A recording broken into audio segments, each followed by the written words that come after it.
Halo semuanya, saya Filemonoya. Selamat datang kembali di YouTube channel saya. Di video ini saya mau sharing seputar chord, apa itu chord, pemahaman prinsip-prinsip dasarnya, dan juga mungkin kerancuan yang seringkali ada di kalangan pemain gitar khususnya mengenai apa itu chord, apa itu kunci, dan grip. Hal ini berguna bahkan bukan hanya untuk para pemula atau buat mereka yang baru belajar gitar, tetapi juga buat mereka yang kita lihat udah bisa main gitar, tapi kadang-kadang pemahaman akan hal ini masih kurang tepat. Dan waktu kita bahas mengenai chord, sebaiknya kita udah paham apa itu interval dan apa itu scales atau tangan nada. Karena ini menurut saya dua hal yang paling penting menjadi fondasi bagi kita untuk mengerti apa itu chord. Nah, sepenting apa? Nanti di bagian akhir video kita bakal tahu jawabannya. Oke, yang pertama mengenai istilah. Kita para gitaris sering banget dengar istilah kunci. Saya pribadi sangat menghindari penggunaan istilah kunci ini kalau saya maksudkan adalah chord. Kenapa? Karena sebenarnya istilah kunci ini bisa mempunyai banyak makna di dunia musik. Yang pertama, kunci itu berarti ya chord itu sendiri begitu. Kayak misalnya ada orang bilang, lagu ini kuncinya dari G, terus ke C, terus ke D, dan seterusnya begitu. Jadi itu maksudnya adalah chord di dalam lagu itu. Dan itu menyertai kepada bentuk tangannya tuh kayak gimana gitu. Kunci gitar seperti itu. Nah, yang kedua, kunci yang dimaksud adalah nada dasar. Nah, di bahasa Inggris sendiri itu disebut key center. Jadi misalnya kayak ada orang bilang, lagu A ini mainnya di kunci apa ya? Maksudnya di nada dasar apa ya? Seperti itu.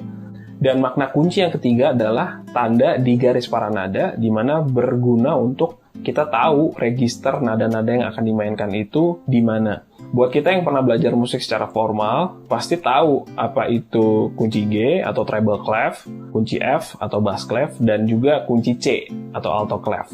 Nah, karena banyak arti dari kunci itulah yang membuat saya juga kayaknya agak menghindari penggunaan istilah kunci. Oleh sebab itu, saya lebih suka pakai istilah chord.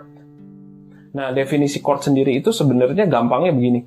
Jadi, chord itu adalah komposisi atau rangkaian yang dibentuk dari minimal 3 nada, bisa lebih, yang berbeda-beda dan dibunyiin secara bersamaan. Itu makna simpel dari chord. Jadi, misalnya ada nada B, lalu F, satu lagi mungkin A, ini 3 nada yang berbeda, lalu kita bunyiin secara bersamaan, ya ini udah bisa disebut dengan chord. Jadi chord itu sederhananya seperti itu. Seringkali kita pemain gitar terpaku sebuah chord itu pasti posisinya di sebuah posisi tertentu, atau jarinya bentukan tertentu. Misalnya C mayor, waktu disebut C mayor kita pasti langsung jarinya ke sini. Gitu. Pola jarinya ke sini. Atau misalnya chord G mayor, secara refleks spontan kita pasti bunyiin seperti ini. Nah, ini nggak salah, cuman memang kita harus bedakan apa itu chord, apa itu grip.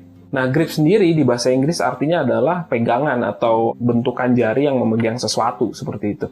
Jadi sebenarnya yang kita harus pahami waktu kita memainkan sebuah chord adalah nada-nada apa yang terkandung di dalam chord tersebut. Misalnya, seperti yang kita ambil tadi, C mayor. Nah, kita mesti tahu nada-nada yang terkandung di dalamnya itu apa. Ada nada C sebagai bass juga, lalu nada E dan nada G. Nah, sebenarnya di pola jari kita yang seperti ini, biarpun maksimal nada yang kita bisa bunyikan adalah 6, dan dalam kasus C mayor ini, biasanya orang hanya bunyikan dari senar ke 5, jadi ada 5 nada yang dibunyikan. Nah, dari 5 nada ini sebenarnya cuma ada 3 jenis, yaitu nada C, nada E, dan nada G. Jadi kalau kita cek satu-satu, ini nada C, ini nada E, ini nada G, ini nada C lagi, dan ini nada E lagi. Jadi sebenarnya waktu kita membunyikan nada C, E, G dimanapun di gitar ini, kita sudah membunyikan chord C mayor. Misalnya, saya ketemu nada C di sini, kemudian ada nada E di sini, dan ada nada G di sini. Waktu kita bunyi intinya nada ini, ya ini namanya chord C mayor juga. Atau misalnya saya ada ketemu C di sini, terus ada ketemu E di sini, terus ada ketemu G di sini. Ini juga chord C mayor juga. Ataupun tidak harus selalu berurutan. Ini ada yang namanya inversion. Nanti di video lain kita akan bahas apa itu inversion. Misalnya ada nada G di sini, ada nada C di sini, ada nada E di sini. Waktu kita bunyikan secara bersamaan, itu juga chord C mayor. Atau misalnya chord lain seperti D minor. D minor yang kita sudah pahami sama-sama, D minor itu seperti ini jarinya.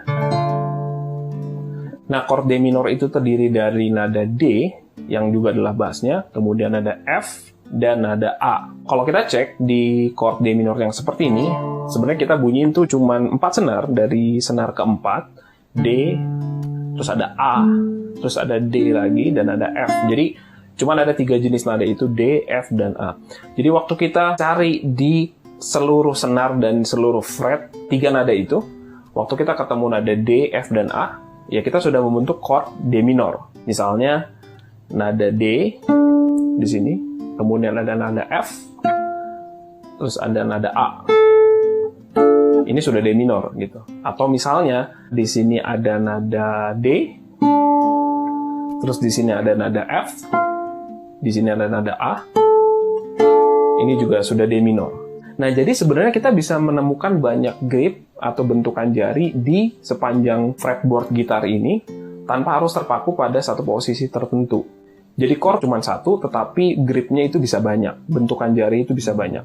Dan posisi dan bentukan jari itu sangat dipengaruhi oleh voicing yang kita mau hasilkan. Misalnya di chord C mayor seperti ini dan C mayor seperti ini, tentu sama-sama C mayor, tetapi voicingnya atau penekanan nadanya itu berbeda.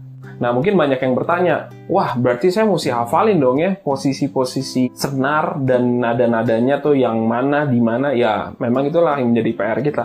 Cuma mungkin yang saya mau ingetin, bahwa mengingat itu jangan sebagai satu tujuan kita, tetapi itu sebagai satu dampak aja, karena kita sering mengulang, sering memainkan sebuah hal, dan lama-lama kita jadi hafal. Jadi jangan bikin mengingat itu sebagai satu tujuan kita, karena kita nggak akan bisa menghafal itu dengan sempurna kalau kita benar-benar bertujuan untuk mengingatnya atau menghafalnya. Jadi untuk menghafal semua nada di fret ini, ya buat saya itu cukup mustahil, tapi lama-lama karena kita sudah membiasakan diri dengan membunyikan nada dan kita menghafal juga, oh nada yang kita bunyiin itu nadanya apa, lama-lama kita sudah punya refleks tersendiri untuk mengetahui nada yang kita tekan itu nada apa. Nanti di video lain saya akan sharing bagaimana cara saya belajar mengingat dan menghafal nada-nada di dalam senar dan fretboard gitar ini. Mungkin kemudian ada yang bilang, oke, saya pelan-pelan tahu di sini ada nada C, ada nada D, ada gis di sini, ada bass, dan seterusnya. Tapi gimana saya tahu chord fis minor misalnya, nadanya tuh terdiri dari apa aja? Atau misalnya chord as mayor itu nadanya apa aja sih? Ini yang saya bilang tadi di pertama. Sebelum kita bahas chord, sebenarnya alangkah baiknya untuk kita mengetahui scales atau tangan nada. Karena dari scales itulah yang akan menunjukkan jalan untuk mengetahui nada-nada apa aja yang kita mainin di dalam sebuah chord. Dan sebelum kita paham scales, pasti kita harus mengetahui interval. Karena scales itu dibentuk dari nada-nada dan jarak-jarak dari nada itu yang disebut dengan interval. Oleh sebab itu, penting buat kita tahu scales dan juga interval. Nah, nanti di video lain lagi saya akan bahas mengenai interval dan juga scales. Buat yang punya pertanyaan seputar chord, grip, dan juga apa yang udah dibahas di video kali ini, boleh silahkan tulis di komen. Jadi sekian dulu, semoga bermanfaat video ini buat teman-teman semua. Amato!